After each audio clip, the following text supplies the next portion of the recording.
President Mahinda Rajapaksa says that an effective program will be implemented to safeguard the jobs of mobile vendors who ply their trade in the transport service.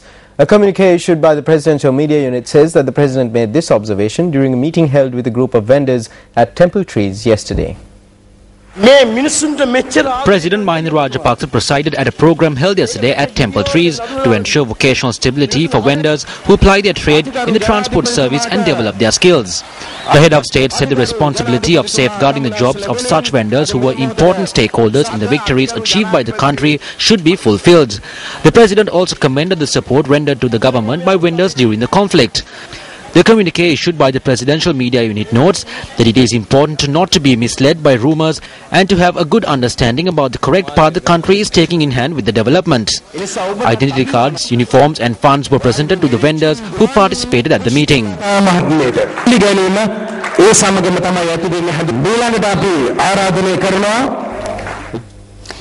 The telecast of views expressed by UMP MP Sujeeva Senasinghe in Parliament on News First came under discussion in Parliament today.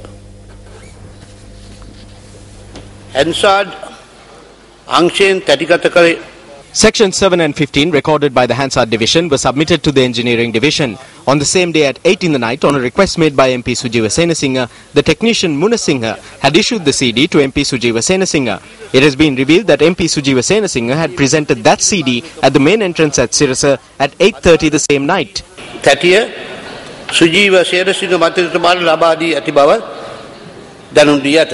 රාත්‍රී 8:30ට සිරස ප්‍රධාන දොරටුව Sujeeva Senasinghe මන්ත්‍රීතුමා විසින් එම CD පටය ලබා දී ඇති බව අනාවරණය වී ඇත. සිරසට ලැබුණේ සංශෝධන this is serious matter සංශෝධනයේ පිටපත බව සිරස මාධ්‍යවේදී අමරශ්‍රී මහතා පවසා ඇත. හැන්සාඩ් අංශය ලබා දුන්නේ සංශෝධන පිටපත බව වාචිකව සඳහන් කරද ඊයේ දින 5/12/15ට අප වෙත ඉදිරිපත් කර ඇත්තේද සංශෝධනය නොකළ බවට This is not something that happened in the Parliament chamber. This is a technical matter. Make a තාක්ෂණික වැඩක්. පාර්ලිමේන්තුවේ උනේ කුමක්ද කියන්නේ? Who went and gave that? And how did it? Before it was be unedited version. Unedited. Yeah. ස්ථාවර නියෝග අංක 84/7 ඒක සඳහන් වෙනවා. Standing Order 84/7 says no member of Parliament should mention another member by name. Standing Order 84/7 says that no member should speak of another member, associating him with ad hoc allegations. What was MP Azwar doing all this time? He has defamed MP Sujeeva Senasinghe. Sujeeva Senasinghe මැතිතුමාගේ චරිතය ඝාතනය කරා. And they said, chair said, I have the right to speak about anybody without mentioning names. And that was what was said. And this is misrepresentation of facts by the honourable member. So now he has no point. Let him sit down. And if he has mentioned my name previously, you may order according to section 80, 87, 80, 84. කපා හරින්නේ කියලා නියෝග කරේ ඒ අමාත්‍යවරයා සහ Sujeewa Senasinghe මන්ත්‍රීතුමා. It was ordered that instances where their names were mentioned in the dialogue between the minister and MP Sujeeva Senasinghe be expunged. The Hansard Division has correctly followed the order issued by the MP who was chairing the session at the time. It is based on that order that the Hansard Division has issued these CDs. That is how a media institution has telecasted this. Therefore, Honourable Member, with the exception of ad hoc allegations being levelled at a media institution and certain individuals, there has been no violation of procedure, parliamentary traditions, the order of the MP in the chair, or the right to telecast that has been given to media institutions. So now it is very clear, sir, you didn't know what this was, because you were asking the honourable member what he said, what his question was. You in fact asked him, are you saying that what was expunged was telecast on some television channel? So that means it is very clear, sir, you did not know what he was raising.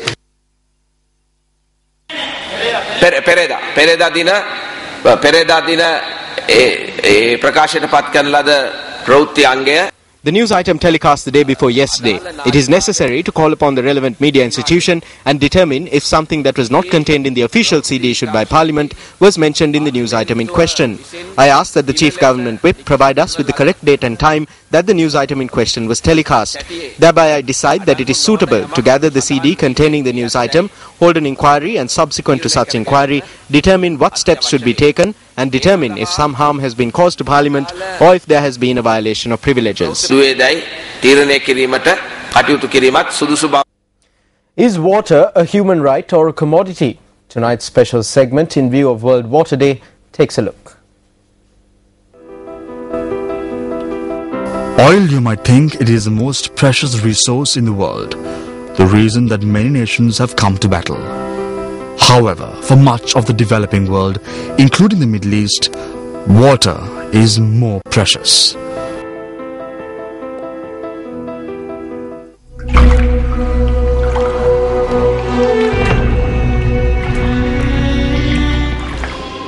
According to the United Nations, with rapid population growth and increased industrial demand, water withdrawals have tripled over the last 50 years.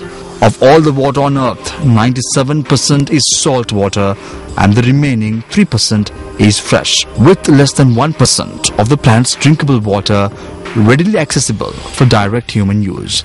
Scarcity is defined as each person in an area having access to less than 1,000 cubic meters of water a year. The areas where water scarcity is the biggest problem are some of the same places where political conflicts are rife, leading to potentially explosive situations. UN studies project that 30 nations will be water scarce in 2025, up from 20 in 1990. 18 of them are in the Middle East and North Africa, including Egypt, Israel, Somalia, Libya and Yemen. In much of the developing world, clean water is either hard to come by or a commodity that requires laborious work or significant currency to obtain. Well, one thing is like when people get this perception this water is not good, they know that bad water is bad for health, and so they are willing to pay. But if somebody can guarantee that, some cities they guarantee you can drink out of the tap, but unfortunately in some part of the world, due to our own behavior, the water resources has lost that confidence. If you agree that it's a right, the same people who has the right has to exercise their effort to make sure that you don't pollute yourself. According to UN experts, water scarcity and potential conflicts arising from it is linked to larger issues of population growth, increasing food prices and global warming. What are the main obstacles to delivering and managing water supplies? Are governments doing enough or too much to protect resources? Is water a commodity or a human right? Some of the questions that need urgent attention.